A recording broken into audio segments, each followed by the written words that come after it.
This is episode number 31 with Deeannah Seymour, founder of PhD Feminine Health.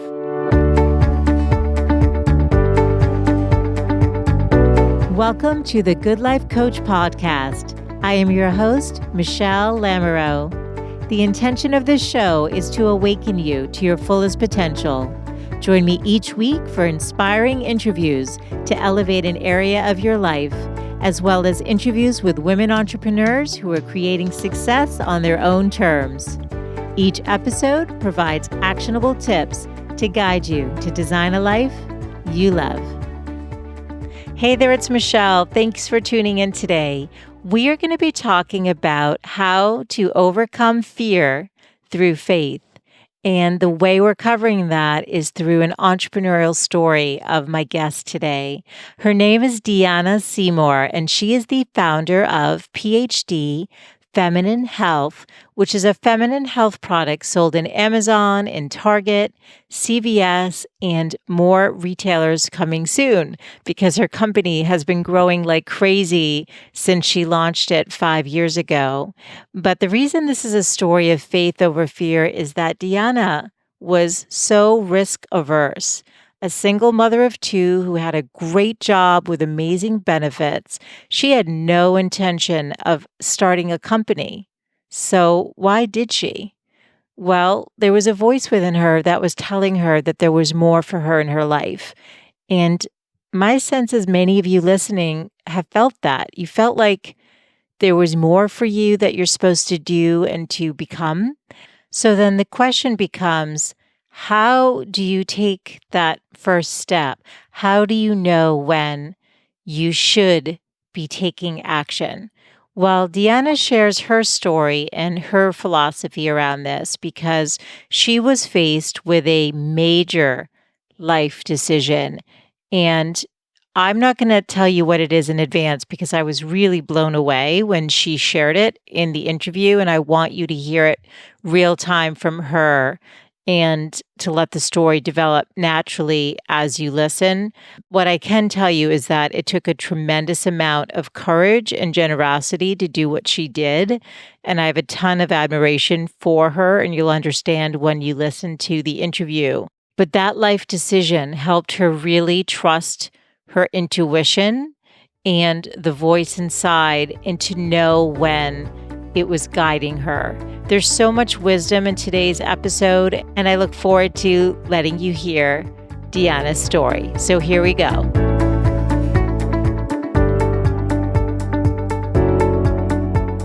Hi, Deeannah. Thanks for joining me today.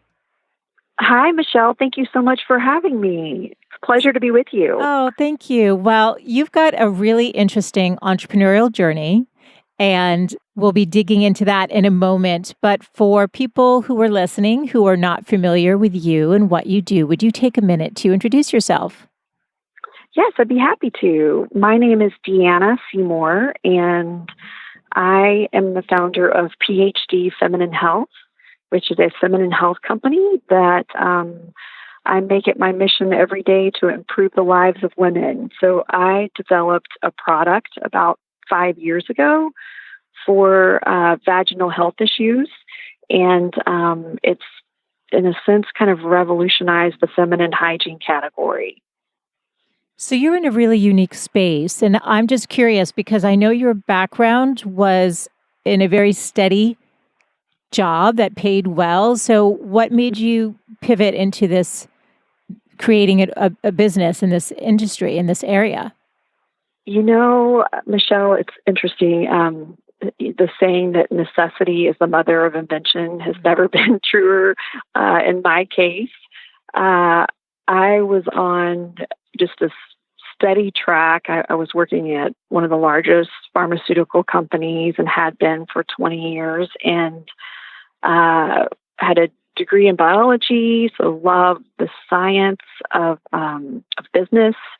And as fate would have it, I ended up getting several sinus infections that caused me to be on copious amounts of antibiotics for several years. And I was fed up with the same medications that were available to me, and I wanted an alternative that was natural. So it was then that I began my path to creating my product. And it just happened because out of need, out of a personal need for myself and wanting a better alternative. So I think that a lot of us women have ideas. And so I'm wondering, could you take us into what made you think, instead of let me try to find a product that exists? I'm assuming one didn't, which is why you decided to create it for yourself. But then what's the mindset? What made you think, well, I can create a company around this? Because that's a big transition, especially in this space. Truly, yeah. And honestly, I never thought of it like that. I wasn't intentionally trying to create a company. It just happened because, again, I was so secure. I'm a single mother of 2 teenagers. And like I said, I had a great job in corporate America with fantastic benefits, a company car, a pension plan, wonderful healthcare benefits. And I was really, and I've been risk averse because of that, being the single mom and wanting that security that the job provided. So it really it kind of morphed into a business. But several things happened along the way in order for that to happen. And, I developed this product. I actually started doing research on natural alternatives to vaginal issues. And there's all kinds of wives' tales out there and a lot of tips and tricks on different blogs and everything. But coming from a science background, especially in the pharmaceutical industry, it was really imperative to me to have some science behind an ingredient. And one of the things that I'd been taught, of course, was to interpret published clinical data. And I found I felt like hundreds of studies that had been done on this one particular ingredient. And I just found it so curious that no one was manufacturing this ingredient. And as a matter of fact, the Centers for Disease Control and Prevention even recommended it.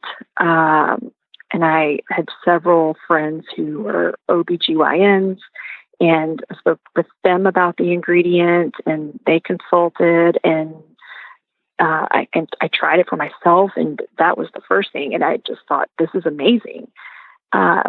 Not only did it help, with all of the issues, but it also helped prevent them from occurring as well. And so, I'm a firm believer, that God has a plan, and, some might say it's the universe, but here I had this ingredient and this idea, and then I'm starting to think, how can I make this available to the millions, literally millions of women like myself who need it? And it occurred to me that my daughter's hockey coach owned a manufacturing facility for, it's crazy, Michele. Yes. Really. Okay. Sorry. As I'm listening, I'm going, oh my goodness, this is interesting. Okay, go ahead, please. How does that happen? Right. Okay, because you're thinking, oh, wait, I want to get this out there, and my daughter's coach has a manufacturing plant. So you approached him? Yeah. Yes. So he has a manufacturing facility where he owns and operates and makes holistic products for people and pets. Really, what are the odds? Oh my goodness. So I essentially worked up the nerve to give him a call to see if he would meet with me. And I came armed with, stacks of published clinical literature, and told him that I consulted with several doctors, and it was a rather a little difficult conversation to have at Feminine first. health, right? With with a guy who wasn't in that realm and hadn't even considered being there. Mm-hmm. But he absolutely loved the idea and embraced it. And the crazy thing is that, he has a science background as well. Oh, wow. And many years before me, he had worked at the same pharmaceutical company that I did. Oh, wow. So we both came from the same clinical business pharma background. And he loved the idea. And he had the courage to start manufacturing the product. And, it's to show what a need there was for this product within essentially what we did is they put it up on Amazon, and I continued my, stable corporate career in the pharma industry. And within a year, it was the number one best-selling product in its category on Amazon. Goodness. So it was obviously working, because that only happened because women were buying it and telling their friends, and it grew. Yeah, and Amazon, and this was, kind of in the early stages, I guess, of Amazon, and it was, the reviews on that platform really sell your product for you. And I mean, literally, Michele, we didn't do any marketing, anything, because I was working and for my pharmaceutical job, and they also had all their other products, but it just was truly amazing to sit back and watch, hear these women, like myself, who had suffered for years, some of them, with no relief, found this product that's all natural. And they were evangelical in their reviews of the product and how it had really changed their lives. Wow. And it was then that kind of the wheels were set in motion for me, that would eventually lead me to where I am right now. So it was really, really exciting and humbling, and also just so wonderful to see that, what we were doing was making such a big difference for so many women. So when did you launch your company? So I developed the idea about 5 years ago, and it was put on Amazon about 4.5 years ago. When it first launched. Okay, so we do have to dig a little deeper into your story. So you're a single mom, 2 teenagers. You have a stable job. You tried to find a product that would work for you to solve the feminine health issues that you had, and couldn't find anything. So you created your own to use for yourself. You obviously you realized this is working.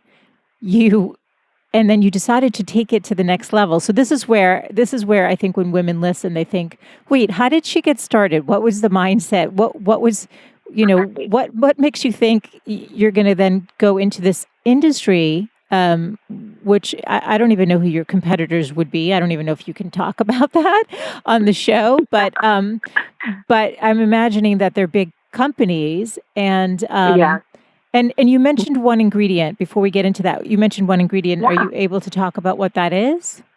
Yeah, boric acid. And boric acid has been around, crazily enough, for probably over 100 years. And it's just this tried and true ingredient that physicians have used forever. But prior to us making it commercially available, physicians were using it, but they could only get it through a compounding pharmacy. So their patients had to get a prescription and then go have it made at this compounding pharmacy. And compounding pharmacies are great, but it was also very expensive and inconvenient, for these women. And a lot of times, especially in rural areas, there are no compounding pharmacies. Is that how you got yours? I mean, how did you make your own? So I had ordered the ingredients online and made my own to figure out that it actually worked, and found out that it worked so well that that's when, after I tried it on myself, I'm like, oh my goodness, this is just amazing. So it was then, that I went to the next level. Okay, so take us into the mindset. Again, like you said, you were risk averse in a stable Yes. job. So were you just figuring, well, this has helped me, I'll put it out there and see what happens? Is that what the mindset was, Well, or were you committed to something bigger? What was your vision yeah. for it? Well, initially, I really thought, I was going to continue working and retire in 10 years from the company that I worked for, and, let this kind of be, a side hustle, or, a side income stream for me, used to invest it to pay for my kids' college and whatnot. But a couple of things happened to me that really just kind of molded and shaped me, if you will. And the first was that, and this could be a podcast in and of itself, the story, but I ended up donating a kidney to my friend's 4-year-old son. Oh, God. And it was such a pivotal experience for me. And in that experience, it's interesting because just to give some perspective to your listeners, that I think there's around 5,500 people a year that are living kidney donors. So there's not a whole lot in the U.S. when you think of it like that. And in my job with my company, I had the entire state of Tennessee, and as fate would have it, and God had a plan, He put 2 people in my path within 6 months of each other, one in Memphis on one side of the state and one in Knoxville on the other, who were living kidney donors. And if you think about the odds, It's Michele, true. Wow.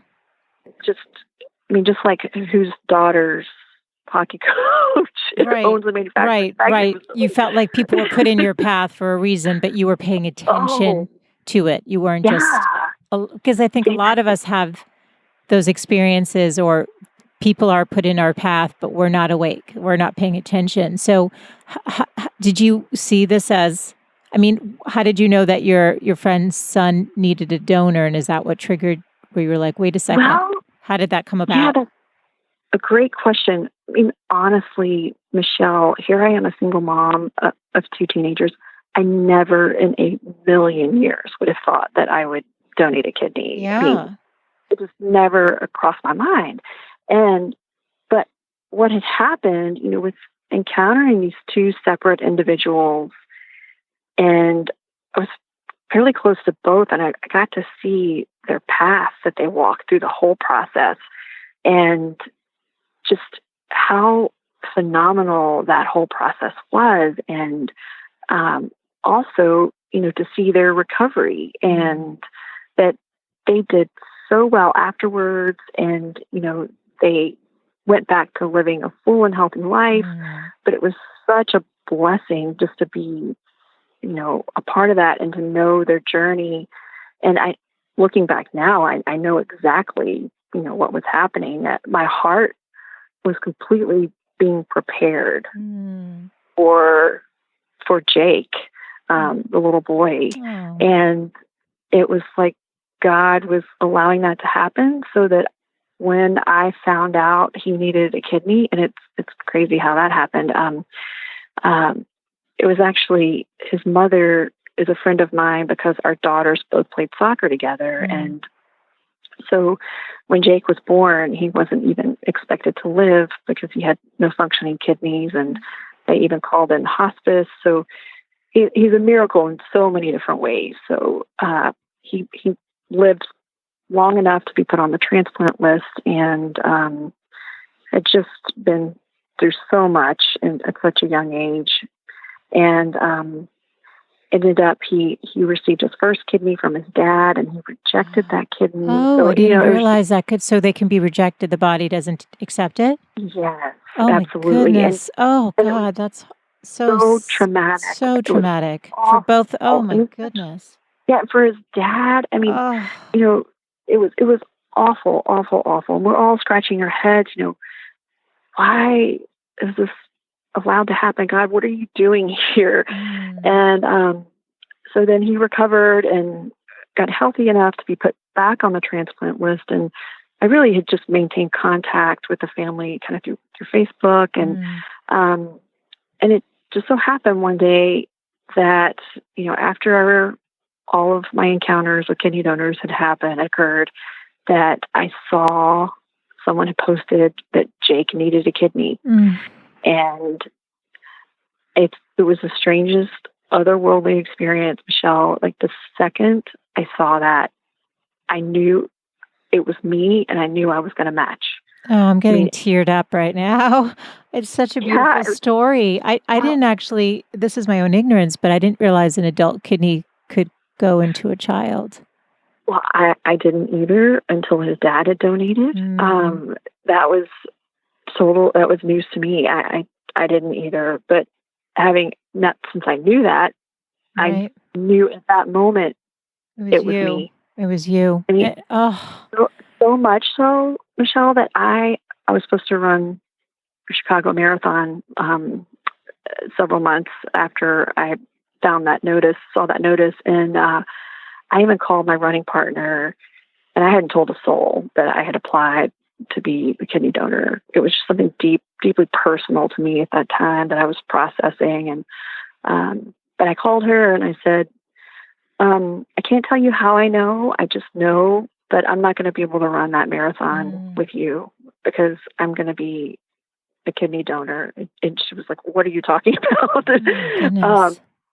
So, but sure enough, we matched. And it was through that process, I learned so many valuable lessons, but really to trust that if that inner voice inside of you, I felt like it was this inner peace that I had. And I knew it was, I believed it was God speaking to me. Others, might have different beliefs, but it was this peace that truly surpasses all understanding that is difficult to put into words. You felt That, peaceful when you made the decision. You felt a deep sense of oh peace.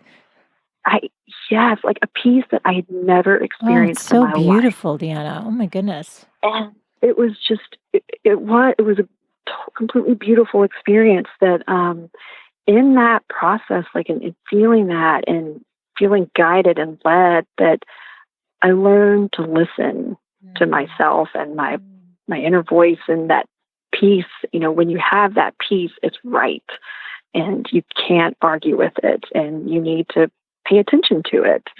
And that's a huge experience for me that really has helped shape who I am today, but also played a pivotal role in guiding me to my business, if you will. So it made you, even though you were risk averse, you were being called to open up more and to take risk because there was a bigger plan for you. That's what I'm hearing. yeah, How? and that Oh, was go a ahead, big please. risk. What's that? Yeah, that was a big risk. Yeah, well, that's what I'm wondering. How old were your kids, especially as a single mom? How old were your children at the time? Yeah, so my kids were 13 and 15 at the time. Because So how long were you? How was that recovery for you? I was out of work for 6 weeks, Yeah. and I'm not going to lie, it was incredibly painful, but it was. I promised I would do it 10,000 more times if I could. I would do it again tomorrow if I were able. It was just so one of the most amazing experiences of my life. So and Goodness. more What a importantly, bond you must have with Jake then. You must have a special my bond with God. him. Yeah, and I'm sorry I get choked up. No, I'm getting choked up. Yeah, that boy not only has my kidney, but he has my heart. Oh. Yeah, it's a. How old is he now? Sorry. How old is he now? Jake is he is 8 now. He's 8. So yeah, doing great. As a matter of fact, I went to his first communion a couple of weeks ago, and yeah, he's thriving. He's just it's so beautiful to watch him grow. And it's funny, we joke all the time because he now likes dark chocolate and tacos. So, are those which your are two of my favorites? favorite things. And I told Mom, I said, I apologize in advance for the margaritas. Isn't that funny? I've heard that there's cellular memory in these organs, and so when people have Okay, it's the transplants, that craziest thing. there's a connection to whoever the organ came from. So Yeah. that's really Well, she's fascinating. witnessed it. It really is fascinating. Yeah. So that's been fun. Wow. Well, you said I know that there were 3 pivotal moments. So that was one Yeah. major one. And so where did that occur? So where was this in terms of when you started your business? I'm just trying to put the timeline So, together. yeah, that had happened after I had started the product. Wow. I came up with the idea for the product. So it's kind of You were in busy. infancy. Really, My goodness. So it had shortly after I developed it that occurred, and it was and it's interesting, Michele, because the whole time, I said I was doing really well in my corporate job, and I was, and it was content. But also the entire time I was there, I always felt, and I can't really put it into words, it's difficult to describe, that there was something more. Like, I felt like this couldn't be it for me. It's just this internal voice that deep within my soul, I felt like I was called to something greater. And I never put my finger on it. And, it's just one of those things I felt, but wasn't really sure what that was. And of course, when I developed the product, I'm thinking, is this what it is? So it wasn't until it was such a blessing looking back now that I had changed divisions within my company and had a new manager, and I was always a top performer and always did really well in the company and was working my hardest and was hugely successful, but had this new manager, and unfortunately, or fortunately, I should say, she was toxic, and it really, I just was shaking my head, thinking, why is this happening to me? And again, it's an internal voice, and after one particularly awful phone conversation she and I had that it left me in tears, and I was just wondering why. Here I am working my hardest. I'm performing, one of the top performers in the country, and my kids were home, and I went in my garage and sat on the stairs and was crying because I didn't want them to see me upset. And it occurred to me just right then and there, I'm like, okay, God, you're making me uncomfortable for a reason. Because here I was so risk averse and wanted the stability of my corporate job for my kids, that the only way for me to make that leap was for me to be so uncomfortable where I was that I had to make a change. And I remember it was just one of those aha moments, and I was sitting there, and tears streaming down my face, and all of a sudden I just started smiling, like, okay, I get it. You're answering the call. You heard it. Yeah. And I have red hair, and I've been accused of being very stubborn at times in my life. And surely it really took a whack upside my head for God to get my attention, but he did. And that's when I'm like, I realized this is what I have to do. I need to leave the security and take this leap and take over my company and launch it. And it was then that I laid out my exit plan and devised a plan to leave corporate America and then to go run my business full time. So this is so good. So I think women listening are going to be able to resonate with the story of being uncomfortable, whether that's professionally. I think anytime a new manager comes on board, you can either love your job more or absolutely hate it. Right. That's happened time and time again to all of us, I think, at some point, if you've worked long enough in any system. But I think the harder part sometimes is to recognize that the discomfort is a gift in disguise and that it's Yes. challenging you and calling to you and inviting you to look at what you really want. So, what advice would you give to a woman who is feeling that she's being called for more? And Yeah. how? Because you've mentioned a few times of hearing that internal voice. I don't know how yours speaks to you. I think we all Yeah. have a different way of getting that message. But I'm curious, Sure. how does it speak to you, and what advice would you give to any woman listening thinking, well, how do I do what she did? How do I answer that call? How do I even know what's being asked of me? Right. Well, I think one of the most important things for us to realize is that obstacles in our lives so many times are there because we need to change directions. And it's a way for us to pivot, if you will, and I think that when we're going through difficult times like that, what I've learned from these experiences is to take a step back and really soul search and figure out what we're trying to be taught in that moment. Because if everything was great in our lives, we wouldn't learn much. I mean, that's not, I'm always talking about me being pruned. It's only through pruning that we grow. And those obstacles are us being pruned. And I've learned more from failure or from not listening to that inner voice than I have from success. And I feel like most entrepreneurs would say the same thing. That and if you're experiencing fear, this is one thing too that I've learned.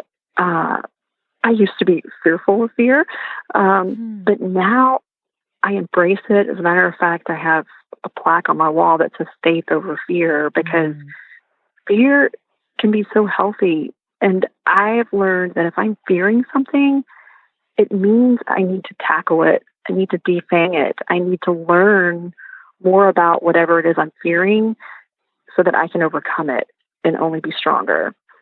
So I feel like, especially as women, we want that security because we're nurturers and we want to provide. And, but oftentimes we need to learn to embrace obstacles and fear and realize in the moment that we're being taught something. Absolutely. And for anyone listening, I believe in God as well, Deeannah. But for those who believe in a higher power, or like you mentioned, the universe speaking to you, or are agnostic, I think the message is still the same, though, that life Absolutely. is a path. There's going to be the ups and the downs and the different seasons, and that we are here absolutely for a reason, and that we have gifts that we want to share, which is why I bring on different entrepreneurs like you, because everyone's doing something so unique. There's no cookie cutter approach here, but what's common is that there's an internal whisper or an internal voice, and they've accepted the invitation. So let's go a little deeper on this, because again, somebody's going to listen and say, well, how do I know it's talking to me? Or how do I take that step? Because I do think fear is a part of it. And there could be a tendency to want to stay in the discomfort versus embrace the unknown. Right. Well, and that's where courage comes into the picture. And it might be, if you can't find that well within inside you, look to those around you that can fill you. And it's so important in that regard to have positive influences in your life. And I mean, because honestly, even with donating kidney, I have family members who, weren't hugely supportive because they were, well, what if your kids need a kidney, Deeannah? What are you going to do?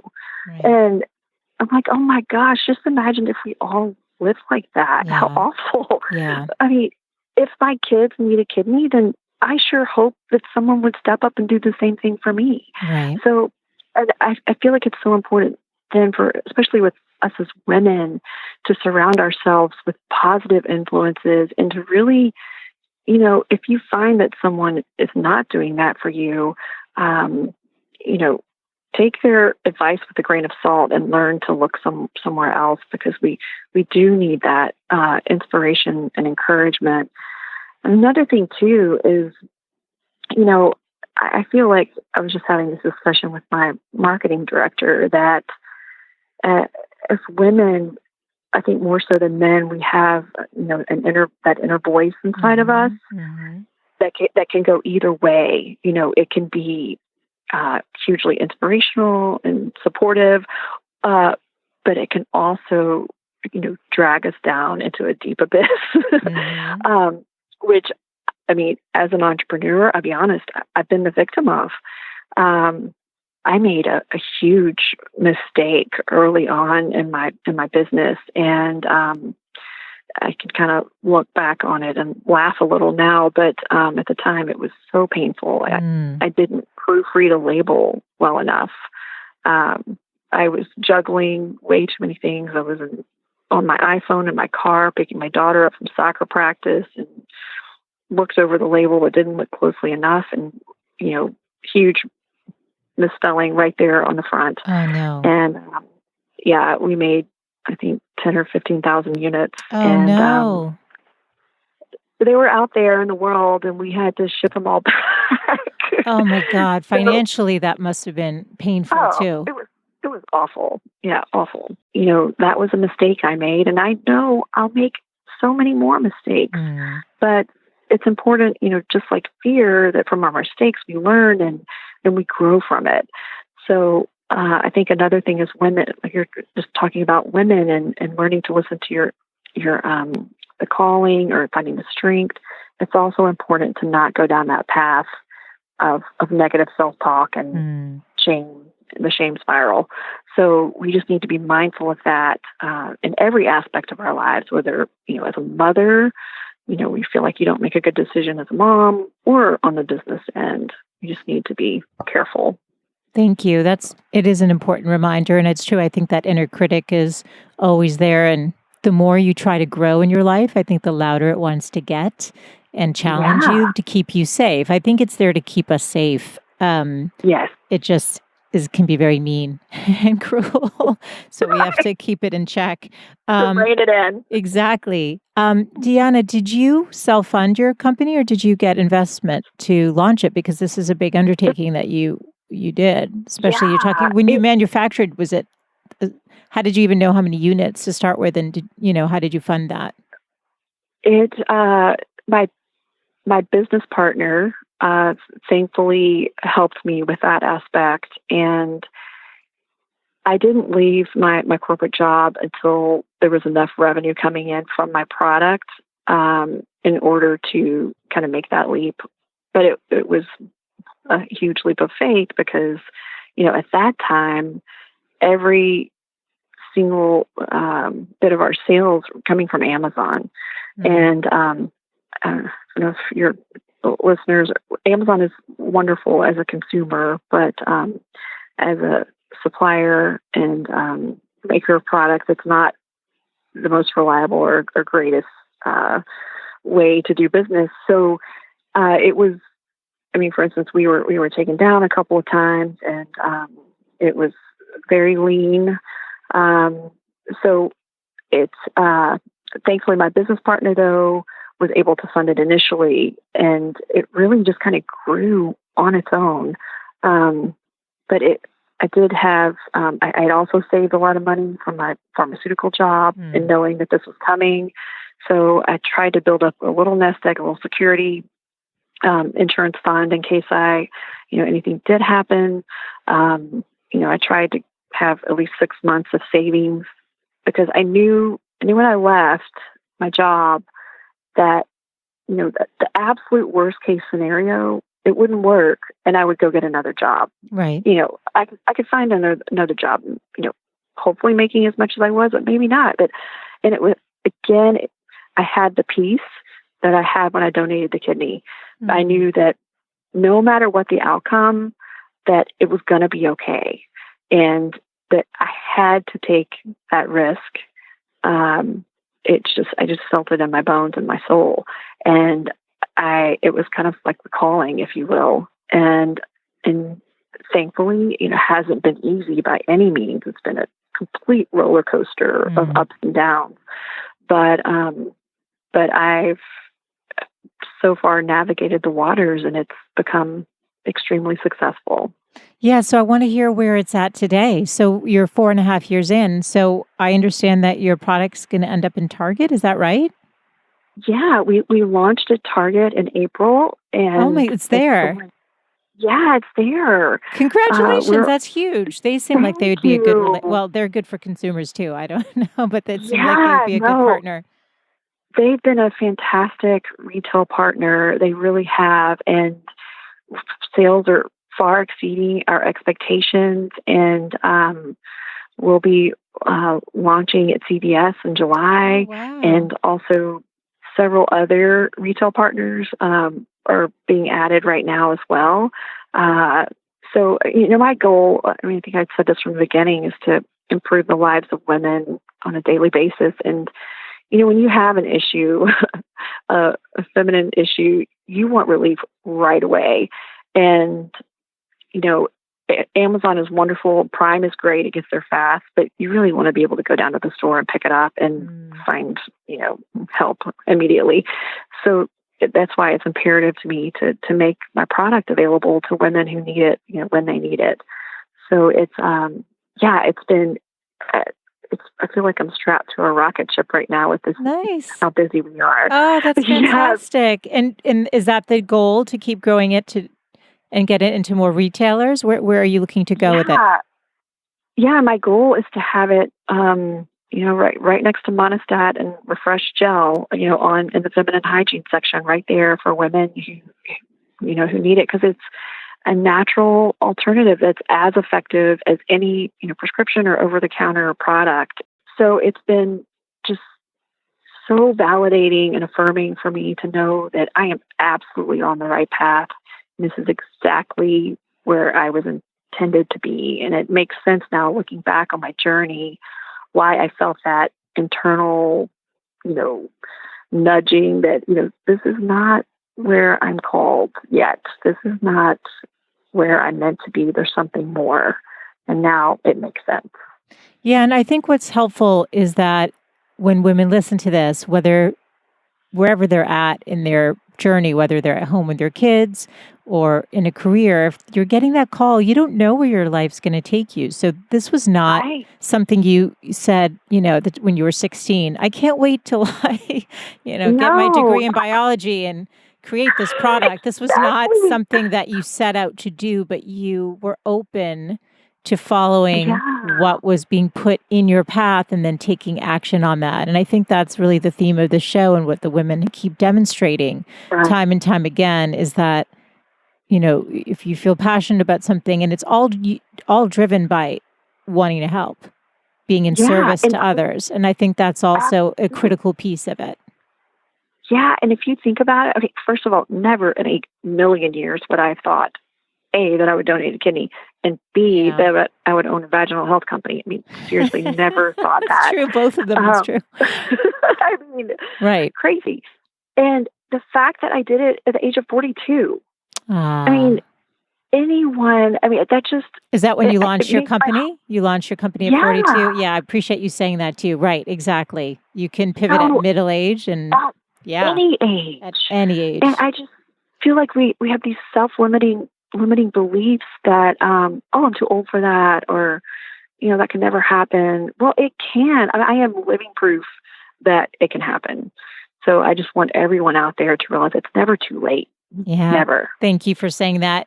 As a single mom who's managing and running her own company, who's scaling and growing it at the same time, what do you do for your own self-care or routine-wise to keep grounded and that lends to your success? Yeah. So I'm a firm believer in beginning my day with gratitude and prayer time, just to get centered and focused before the day begins. Because it's really tough to be grouchy or negative when you're grateful. Yes, there are times when, things don't go your way, but just to always remember so much to be thankful for. And I think, part of the kidney donation process really, really helped me with that, of just total gratitude. And also, in the evenings, for probably 5 years now, I've followed the Faster Way to Fat Loss program with Amanda Trass, and I incorporate her workout routines. Try to do it at least 5 nights a week, but it's not always successful. But exercise is a huge part of maintaining that balance and mental health for me too. So, and a good glass of wine at night doesn't hurt. And a good glass of wine. Well, there you go. A little something for you. Yeah. So can you leave the women listening with your 3 best tips for living a good life? Sure. As we've talked about, I think trusting your gut and listening to that inner voice that you have. As women, we're so intuitive, and I think that we're so blessed in that regard. I think a lot of times much more intuitive than men, and we need to use that. I mean, that's a gift, and we need to be, tuned into it. And usually, what our gut is telling us is the right thing to do, kind of like we've discussed previously. And also, knowing that I'm a work in progress every single day, and there's so much I don't know, but I am so excited to get out of bed and learn something new. I feel like a lot of times, saying you're drinking from a fire hose, I feel like that pretty much on a daily basis because just with the retail landscape, so much that I don't know, but I'm learning. And in that, learning to extend grace to ourselves, especially, that it's okay that we mess up. And, part of that misspelling on the label was pivotal for me in becoming the CEO that I am, that people are going to make mistakes. And, every time I hear of one, I'm reminded of that. And like Deeannah, you make mistakes. So extend grace to people because people are human and we learn from that. And the third thing really is embracing the fear, that we had discussed and paying attention to it. And know that fear is there for a purpose. And oftentimes it's getting us to learn something new or, to pay attention to something maybe we weren't paying attention to before. And also embracing those obstacles and knowing that maybe it's God's way or the universe's way of getting us to change courses. So those are some of this is probably more than 3, but they were great. They were all great. No, it's great. No. More is always better. There's such wisdom in what you shared. And I love the idea of grace for ourselves and others. Where can people learn more about you and your work? Yeah, so we are at phdfemininehealth.com, and they can also find us at Target and online at Target and launching soon at CVS. And then we will have other retail partners that we'll have on our website as we go. But phdfemininehealth.com is where they can find us now. That's so great. Thank you so much for joining me today and for sharing your really amazing story. It's really such a beautiful story and very inspiring. So thank you so much for your time. Thank you, Michele. It's been such a wonderful pleasure to be with you. I hope you loved that interview as much as I did. I felt really connected to Deeannah as a person, as an entrepreneur, as a woman, as a mother. I just found her to be incredibly special and heartfelt. And so I hope that her story and her ability to go from being so risk averse to learning to trust that inner voice, which I believe is the work that we're all meant to do, is to really start listening to and allowing that voice to guide us and to cultivate a relationship and to know when it's speaking so that you can relax into what you're meant to do without so much fear. The show notes for today can be found over at thegoodlifecoach.com/031. And if you enjoyed this episode, please take a second to share it. And If you're feeling generous, it would be so appreciated if you would take a minute to rate and review the podcast over on iTunes so I know what is resonating with you and also so that others can find the show. Thank you so much, and I look forward to reconnecting next Wednesday. Bye for now.